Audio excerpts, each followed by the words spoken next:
नमस्कार दोस्तों, कविता Yadav YouTube channel पर आप सभी का स्वागत है। संपूर्ण हिंदी विषय की तैयारी को आगे बढ़ाते हुए आज की क्लास में हम करेंगे हिंदी साहित्य के इतिहास के अंतर्गत आने वाला हिंदी साहित्य लेखन परंपरा का जो टॉपिक है उसको हम आज की क्लास में करेंगे।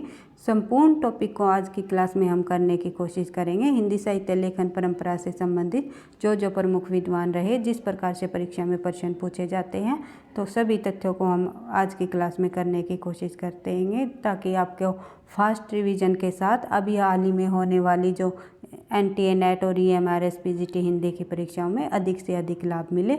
तो फास्ट रिवीजन के साथ हम अपनी हर एक काल के टॉपिक को करने की कोशिश करेंगे। तो शुरुआत कर लेते हैं हिंदी साहित्य लेखन परंपरा से ही। हिंदी साहित्य लेखन परंपरा की जो शुरुआत है, जो लिखने की शुरुआत किससे मानी जाती है, गारसा दातासी ने हिंदी साहित्य लेखन परंपरा की शुरुआत की थी। उन्होंने फ्रेंच भाषा में हिंदी साहित्य लेखन लिखा था। और देख लेते हैं गारसा दातासी से संबंधित और अन्य महत्वपूर्ण तथ्य जो कि परीक्षा में बार बार पूछे जा चुके हैं। गारसा दातासी फ्रेंच विद्वान रही है। रचना रही है इस्तवार द लिटरेचर एंदोई। हिंदुस्तानी एंदोई के लिए हिंदवी यानी कि हिंदी और हिंदुस्तानी के लिए हिंदुस्तानी यानी कि उर्दू के अर्थ में ये प्रयोग होता है। हिंदी का जो हिंदी अर्थ के रूप में हम देखेंगे तो हिंदुस्तानी व हिंदवी साहित्य का इतिहास हम इसको कहेंगे। बात करते हैं आगे। हिंदी साहित्य लेखन का सबसे पहला प्रयास किन्होंने किया? गारसा दातासी ने ही किया। यह पुस्तक फ्रेंच भाषा में लिखी गई। इसका प्रकाशन द आयरलैंड ट्रांसलेशन कमेटी द्वारा आयरलैंड में किया गया। भाई परीक्षा में पूछ सकते हैं क्योंकि ये प्रश्न अभी तक नहीं आया है। तो जिस भी साहित्यकार से संबंधित जो पहले पूछे जा चुके हैं तथ्य वे तो इम्पोर्टेंट है ही, और साथ साथ हमें नए तथ्यों को भी करते हुए चलना है ताकि अगर उससे संबंधित और अन्य तथ्य भी परीक्षा में पूछ लिया जाए तो हम आराम से उसका आंसर लगा सके। तो गारसा दातासी जो के कुल ग्रंथ में कुल कवि कितने रहे हैं? 738। ये आप लोगों को पता ही है। इनमें 72 कवि जो है हिंदी के रहे हैं और शेष जो कवि रहे हैं वे उर्दू के रहे हैं। जितने भी 738 कवियों में केवल 72 यानी कि 72 कवि ही इसमें हिंदी के कवियों को शामिल किया है, और जो सभी कवि जो रहे हैं वे उर्दू के कवि रहे हैं। तो प्रकाशन ये पूछ सकते हैं भाई कि कितने कवि हिंदी के रहे, कितने कवि उर्दू के रहे, तो कुल कितने कवि इनके ग्रंथ में शामिल किए गए। तो इस प्रकार से प्रश्न बनता है, तो देख लेना आपको। प्रकाशन 2 संस्करणों में इनका प्रकाशन हुआ, ये भी पूछ सकते हैं। जो गारसा दातासी का जो ग्रंथ है इस्तवार द लिटरेचर एंदोई हिंदुस्तान, उसमें कितने संस्करणों में प्रकाशन किया? तो 2 संस्करणों में, 2 भागों में संस्करणों में प्रकाशन किया। तो प्रथम संस्करण के भी 2 भाग रहे। कौन कौन से? 1839 पहला भाग और दूसरा भाग रहा 1847। उसके बाद देखेंगे हम दूसरे संस्करण के इन्होंने 3 भागों में प्रकाशित किया, जिसमें पहला और दूसरा भाग जो 1870 ईस्वी और तीसरा भाग रहा 1871 ईस्वी। इस प्रकार से आपको इसको ये ध्यान रखना है कि 2 संस्करणों में प्रकाशित हुआ यह ग्रंथ, और पहले संस्करण के भी 2 भाग किए गए 1839 और 1847। फिर दूसरे संस्करण के अंतर्गत 3 भागों में ये प्रकाशित हुआ। पहला और दूसरा 1870 और तीसरा जो भाग रहा 1871। तथ्य को ध्यान रखना आपको। हिंदी अनुवाद जो इस ग्रंथ का किया वो लक्ष्मी सागर वाणसे ने हिंदी अनुवाद किया, और हिंदोई साहित्य का इतिहास के नाम से प्रकाशन जो 1952 में इन्होंने हिंदी अनुवाद करके 1952 में इसे प्रकाशित कराया, हिंदुई साहित्य का इतिहास नाम से।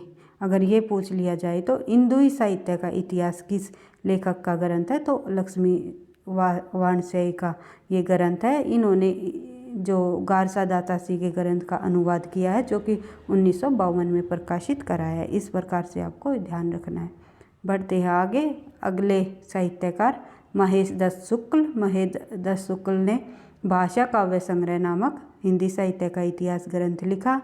हिंदी साहित्य इतिहास लेखन की परंपरा में हिंदी भाषा में लिखा गया प्रथम ग्रंथ अगर ये पूछ लिया जाए सबसे पहले हिंदी साहित्य इतिहास परंपरा का ग्रंथ कौन सा है, तो वो गारसा दातासी इस्तवार the literature and the Hindustan. अगर ये पूछ लिया जाए तो हिंदी भाषा का जो लिखा गया हिंदी साहित्य लेखन परंपरा का प्रथम ग्रंथ तो हो जाएगा भाषा काव्य संग्रह, जो कि महेश दत्त शुक्ल द्वारा लिखा गया। महेश दत्त शुक्ल द्वारा रचित भाषा काव्य संग्रह है। इसका प्रकाशन है 1873 ईस्वी। इसमें नवल किशोर प्रेस लखनऊ से प्रकाशित हुआ। भाई ये दोनों के दोनों ग्रंथ गारसा दातासी और महेश दत्त शुक्ल, ये दोनों ग्रंथ वर्णानुक्रम पद्धति पर आधारित रहे हैं, ये भी आपको ध्यान रखना है। बढ़ते हैं आगे। शिव सिंह सेंगर। शिव सिंह सेंगर जो है जिनकी रचना है शिव सिंह सरोज। शिव सिंह सेंगर ने शिव सरोज नाम से हिंदी भाषा में दूसरा महत्वपूर्ण ग्रंथ लिखा। हिंदी भाषा में लिखा गया भाई ये है, और इसका प्रकाशन 1883 ईस्वी में किया गया। शिव सिंह सरोज 838 भाषा कवियों का जीवन चरित्र तथा उनकी कविताओं का उदाहरण इसमें दिया गया है इन्होंने। बढ़ते हैं आगे। George Grierson. उसके बाद जॉर्ज ग्रियर्सन ने सबसे पहले काल कर्मानुसार पद्धति को अपनाते हुए हिंदी साहित्य का इतिहास का ग्रंथ लिखा, जो कि उनके ग्रंथ का नाम है the modern vernacular literature of Hindustan. George Grierson ने प्रथम बार हिंदी साहित्य भाषा की दृष्टि के क्षेत्र निर्धारण करते हुए संस्कृत, प्राकृत व अरबी फारसी मिश्रित उर्दू को उससे पृथक किया। ये तथ्य आपको ध्यान रखना है। 16वीं 17वीं शताब्दी के युग भक्ति काल को हिंदी काव्य का स्वर्ण युग भी माना किन्होंने, जॉर्ज ग्रियर्सन ने। सन 1888 ईस्वी में एशियाई सोसाइटी ऑफ बंगाल की पत्रिका के विशेषांक के रूप में ग्रियर्सन द्वारा रचित जो ये इनका ग्रंथ है the modern vernacular literature of Hindustan प्रकाशन हुआ। ये भी पूछ सकते हैं कि किस पत्रिका द्वारा प्रकाशित हुआ ये ग्रंथ, तो आपको ये ध्यान रखना है बिल्कुल। 1888 में एशियाटिक सोसाइटी ऑफ बंगाल पत्रिका के विशेषांक के रूप में इस ग्रंथ को प्रकाशित किया गया। उसके बाद ग्रियर्सन ने इसमें 952 कवियों को शामिल किया। लगभग ये भी कह सकते हैं कि लगभग 1000 कवियों को, अगर बिल्कुल तथ्य को इंक्लूड किया हुआ है उन्होंने कि कितने कवियों को, अगर संख्या 952 दे रखी है तो सही आंसर 952 हो जाएगा। हिंदी अनुवाद जो है इनके ग्रंथ का जो है ग्रियर्सन के हिंदी ग्रंथ का हिंदी अनुवाद किन्होंने किया, डॉक्टर किशोरी लाल गुप्त ने the modern vernacular literature of Hindustan का हिंदी साहित्य का प्रथम इतिहास शीर्षक से हिंदी अनुवाद इन्होंने किया, जिसका प्रकाशन 1957 में किया था, और लक्ष्मी नारायण वायसे ने 1952 में किया था गारसा दातासी के ग्रंथ का हिंदी अनुवाद, और इनका जो ग्रियर्सन का है 1957 में किशोरी लाल गुप्त ने। ये आपको ध्यान रखना है। बढ़ते हैं आगे। कवि नंबर 5 में मिश्र बंधुओं, जो कि मिश्र बंधुओं ने लिखा मिश्र बंधु विनोद। ये भी पूछ सकते हैं कि मिश्र बंधुओं में कौन शामिल नहीं है, तो गणेश बिहारी, श्याम बिहारी और सुखदेव बिहारी जो है ये 3 भाई रहे हैं। इन्हीं के नाम को हम मिश्र बंधु के नाम से जानते हैं। तो इनमें कौन शामिल नहीं है, लगभग नाम पूछा आता है कृष्ण बिहारी का, जो कि इनमें शामिल नहीं है। तो इस प्रकार से आपको तथ्यों को ध्यान रखना है। मिश्र बंधु विनोद 4 भागों में विभक्त हुआ, जिसके 3 भाग का प्रकाशन 1913 में किया गया और चौथे भाग का प्रकाशन 1934 ईस्वी में किया गया, और 4551 कवियों का जीवन वृत्त इस ग्रंथ में मिलता है। बढ़ते हैं आगे। कवि नंबर 6 आचार्य रामचंद्र शुक्ल, जो कि हिंदी साहित्य इतिहास लेखन परंपरा का जो सबसे अधिक प्रसिद्ध ग्रंथ रहा वो इन्हीं का रहा। तो हिंदी साहित्य इतिहास लेखन परंपरा में आचार्य रामचंद्र शुक्ल द्वारा रचित हिंदी साहित्य का इतिहास का सर्वोच्च स्थान है। इन्होंने हिंदी साहित्य का इतिहास नाम से ही ग्रंथ लिखा है भाई, जो कि 1929 ईस्वी में प्रकाशित कराया गया। ये तथ्य आपको ध्यान रखना है। बढ़ते हैं आगे। हिंदी साहित्य का इतिहास में 1000 कवियों और लेखकों को शामिल किया गया। आचार्य रामचंद्र शुक्ल द्वारा मूलतः नागरी प्रचारणी सभा द्वारा प्रकाशित हिंदी शब्द सागर की भूमिका के रूप में, ये भी आपको ध्यान रखना है कि किसकी भूमिका के रूप में इन्होंने हिंदी साहित्य का विकास नाम से 1929 में प्रकाशित किया। सबसे पहले किस नाम से प्रकाशित कराया? हिंदी साहित्य का विकास।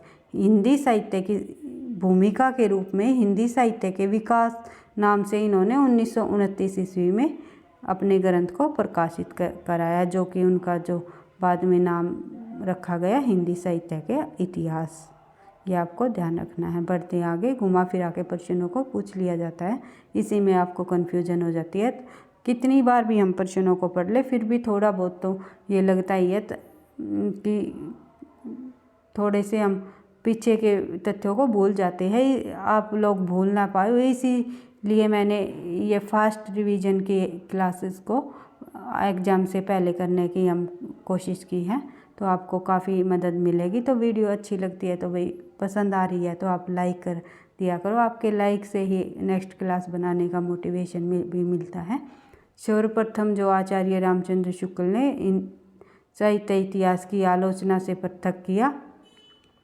सर्वप्रथम आचार्य रामचंद्र शुक्ल ने साहित्य इतिहास को आलोचना से पृथक किया तथा अपने विकासवादी वैज्ञानिक दृष्टिकोण का परिचय दिया। किस दृष्टिकोण का? वैज्ञानिक दृष्टिकोण का इन्होंने परिचय दिया। आचार्य रामचंद्र शुक्ल ने काल विभाजन के अंतर्गत हिंदी साहित्य के 900 वर्षों के इतिहास को 4 सुस्पष्ट कालखंडों में भी विभक्त किया है। और उसके बाद बात करें, शुक्ल ने शिव सिंह सेंगर, जॉर्ज ग्रियर्सन तथा मिश्र बंधुओं के इतिहास को कविवृत्त संग्रह की संज्ञा से भी अभिहित किया है। पढ़ते हैं आगे। नेक्स्ट तथ्य है, सर्वप्रथम आचार्य रामचंद्र शुक्ल ने साहित्य इतिहास की आलोचना से पृथक किया अपने विकास। ये तथ्य हम कर चुके हैं पहले। बढ़ते हैं अगला, जो हिंदी साहित्य इतिहास लिखने का काम किया, यानी अगला जो लेखक रहा, इतिहासकार रहा, Edwin Greaves. A sketch of Hindi literature कई बार परीक्षा में पूछा गया है। ए स्केच ऑफ हिंदी लिटरेचर किसका ग्रंथ है, किस कवि का ग्रंथ है? तो ये है एडविन ग्रीव्स का, जो कि सन 1917 ईस्वी में अंग्रेजी भाषा में एक स्केच ऑफ हिंदी लिटरेचर नाम से हिंदी साहित्य का एक संक्षिप्त इतिहास ग्रंथ लिखा गया। और इन्होंने हिंदी साहित्य के इतिहास को 5 भागों में विभक्त किया। ये भी पूछ सकते हैं कितने भागों में विभक्त किया, तो इन्होंने 5 भागों में विभक्त किया। बढ़ते हैं आगे, इतिहास 8वें इतिहासकार को देख लेते हैं। इन्होंने हिंदी साहित्य का इतिहास किस नाम से लिखा? मौलवी करीमुद्दीन। मौलवी करीमुद्दीन ने तज़किरा-ए-शुअराए हिंदी 1848 ईस्वी नामक इतिहास ग्रंथ में मौलवी करीमुद्दीन द्वारा लिखा गया। इस ग्रंथ में प्रथम बार कालक्रम का ध्यान रखा गया। इसमें कुल 1004 कवियों को शामिल किया गया, जिसमें 62 कवि हैं। बढ़ते हैं आगे, अगला जो इतिहासकार रहा है आचार्य हजारी प्रसाद द्विवेदी। इनके ग्रंथ भी परीक्षा में कई बार पूछे जाते हैं। तो इन्होंने 3 इतिहास ग्रंथों की रचना की। हिंदी साहित्य की भूमिका 1940, हिंदी साहित्य का उद्भव और विकास 1952, हिंदी साहित्य का आदिकाल 1952। क्रम वाइज भी प्रश्न पूछा जाता है इनसे संबंधित, और ये डायरेक्शन भी पूछ लिया जाता है कि हजारी प्रसाद द्विवेदी का जो हिंदी साहित्य का आदिकाल नाम से इतिहास लिखा वो किस सन में लिखा गया, तो उनका समय भी पूछ लिया जाता है। और हिंदी साहित्य की भूमिका हजारी प्रसाद द्विवेदी ने किस सन में लिखी, तो इस प्रकार से प्रश्न बनते हैं, आपको ध्यान रखना है। बढ़ते हैं नेक्स्ट साहित्यकार जो रहे हैं डॉक्टर राम कुमार वर्मा। डॉक्टर राम कुमार वर्मा ने हिंदी साहित्य का आलोचनात्मक इतिहास नामक एक पुस्तक लिखी। हिंदी साहित्य का आलोचनात्मक नाम से पुस्तक किन्होंने लिखी? डॉक्टर राम कुमार वर्मा ने। डॉक्टर राम कुमार वर्मा, इसका प्रकाशन 1938 में किया गया। राम कुमार वर्मा ने सोमबू को, जो अपभ्रंश के पहले कवि है, उनको हिंदी का प्रथम कवि भी माना है। और हिंदी साहित्य का आरंभ उन्होंने 693 ईस्वी में स्वीकार किया। बढ़ते हैं आगे, डॉक्टर धीरेन्द्र वर्मा। हिंदी साहित्य नाम से उन्होंने हिंदी साहित्य का इतिहास ग्रंथ लिखा। डॉक्टर धीरेन्द्र वर्मा ने विभिन्न विद्वानों के सामूहिक संयोग से हिंदी साहित्य नामक इतिहास ग्रंथ का संपादन किया। इस ग्रंथ में संपूर्ण हिंदी साहित्य को 3 कालखंडों में विभक्त किया। किस में? आदिकाल, मध्यकाल, आधुनिक काल में इन्होंने बांटा हिंदी साहित्य के कालखंड को। बढ़ते हैं आगे। अब देख लेते हैं कुछ और अन्य विद्वानों के महत्वपूर्ण ग्रंथ। इन ग्रंथों में से भी परीक्षा में प्रश्न पूछे जाते हैं। हमेशा प्रश्न आते हैं कि ये किस इतिहासकार का ग्रंथ है या किस लेखक का है। इस प्रकार से हिंदी साहित्य के इतिहास के संबंध में जो प्रमुख ग्रंथ लिखे गए उनको हम देख लेते हैं। उनके रचनाकारों को एक बार देख लेते हैं। सबसे पहले रचनाकार, फिर ग्रंथ। ये जो इस कलर से है भाई, ये रचनाकार रहेंगे और ये इनके ग्रंथ रहेंगे, आपको ध्यान रखना है। पंडित राहुल सांस्कृतायन। तो राहुल सांस्कृतायन घुमक्कड़ प्रवृत्ति के रहे थे। उन्होंने कई सारे यात्रा वृत्तांत भी लिखे हैं। और जो इन्होंने जो हिंदी साहित्य इतिहास का ग्रंथ लिखा है वो हिंदी काव्यधारा नाम से लिखा 1944 ईस्वी में। डॉक्टर नगेंद्र ने हिंदी साहित्य का इतिहास 1973 ईस्वी में। डॉक्टर गणपति चंद्रगुप्त ने हिंदी साहित्य का वैज्ञानिक इतिहास 1965 ईस्वी में। आचार्य विश्वनाथ प्रसाद ने हिंदी साहित्य का अतीत। कई बार परीक्षा में पूछा गया है कि हिंदी साहित्य का अतीत किसका ग्रंथ है, तो आचार्य विश्वनाथ प्रसाद जी का है। और डॉक्टर राम स्वरूप चतुर्वेदी का जो है हिंदी साहित्य और संवेदना का विकास 1986 ईस्वी में। ये भी कई बार पूछा जा चुका है। जितने भी मैं इतिहास ग्रंथ करा रही हूँ कहीं ना कहीं कोई किसी न किसी परीक्षा में आ चुके हैं और मिलान से भी प्रश्न पूछ लिए जाते हैं। तो आज की क्लास से आपको 1 या 2 प्रश्न हर परीक्षा में पूछा जाएगा, यह मैं आपको पहले ही बता देती हूँ। तो बिल्कुल ध्यान से करना आपको सभी तथ्यों को। मुझे ये उम्मीद भी है कि आप लोगों को ये सभी तथ्य याद भी होंगे अभी, लेकिन फास्ट रिवीजन के लिए आप लोगों को एक बार फिर से रिवाइज कर लेना है इनको। डॉक्टर नलिन विलोचन शर्मा, साहित्य का इतिहास दर्शन, क्योंकि परीक्षा में आते हुए ही प्रश्न गलत होते हैं। तो जब तक आप बार बार रिवीजन नहीं करोगे तब तक आप लोग इसी कन्फ्यूजन में रहोगे कि ये ग्रंथ इस लेखक का है या इसका है। तो इस प्रकार का आपको कन्फ्यूजन नहीं करना है और बार बार तथ्यों को याद करते हुए चलना है, रिवाइज करते हुए चलना है। डॉक्टर श्याम सुंदर दास के जो 3 ग्रंथ रहे हैं, हिंदी भाषा और विकास 1924, हिंदी भाषा और साहित्य 1930, हिंदी कोविद रत्नमाला 1909। बढ़ते हैं आगे। डॉक्टर टीकम सिंह तोमर, इन्होंने हिंदी वीर काव्य लिखा 1945 में। श्री नारायण चतुर्वेदी ने लिखा आधुनिक हिंदी का आदिकाल 1973 में। नंदुलाल वाजपेयी का वेरी इंपॉर्टेंट ग्रंथ है वही हिंदी साहित्य 20वीं शताब्दी 1945 ईस्वी में। बढ़ते हैं आगे। रमाशंकर शुक्ल रसाल, हिंदी साहित्य का इतिहास 1931 में। उदय नारायण तिवारी, हिंदी भाषा का उद्भव और विकास। राम नरेश त्रिपाठी, कविता कौमुदी जो ग्रंथ है इनका, कई बार परीक्षा में पूछा गया है 1917। महेश दत्त शुक्ल, भाषा काव्य संग्रह 1973। सूर्यकांत शास्त्री, हिंदी साहित्य का विवेचनात्मक इतिहास। कृष्ण शंकर जी ने लिखे हैं आधुनिक हिंदी साहित्य का इतिहास 1934। उसके बाद देख लेते हैं doctor Indranath Madan, modern Hindi literature 1939। ब्रजरतन दास, खड़ी बोली हिंदी साहित्य का इतिहास 1941। लक्ष्मी सागर वाराणसी ने आधुनिक हिंदी साहित्य का इतिहास 1941। एक आधुनिक हिंदी साहित्य का इतिहास कृष्ण शंकर शुक्ल ने लिखा, तो दूसरा उन्होंने लक्ष्मी सागर वाराणसी ने 1941 में, कृष्ण शंकर ने 1934 में। अगर ये पूछ लिया जाए तो सन के अकॉर्डिंग तो आपको ध्यान रखना है। बढ़ते हैं आगे। योगी हरि ने ब्रज माधुरी सार 1923 ईस्वी में। हिंदी साहित्य का दूसरा इतिहास जो है 1996 ईस्वी में बच्चन सिंह ने लिखा। और सुमन राजे ने लिखा हिंदी साहित्य का आधा इतिहास 2003 में। और नीलाभ एक लेखक और रहे, एक साहित्यकार नीलाभ नाम से। तो हिंदी साहित्य का मौखिक इतिहास इन्होंने लिखा। नीरजा माधव ने लिखा हिंदी साहित्य का ओझल नारी जो इतिहास है 2012-13 के आसपास इन्होंने लिखा था। 2012 या 13 आप लोग संदेश देख सकते हो इसका। तो करंट में अगर पूछा जा सकता है ये प्रश्न। ये जो पहले के इतिहास ग्रंथ है ये तो बार बार पूछे ही जा चुके हैं। तो इस प्रकार से आप लोगों ने देख लिए सभी साहित्य इतिहासकारों के ग्रंथ और ग्रंथकार के नाम।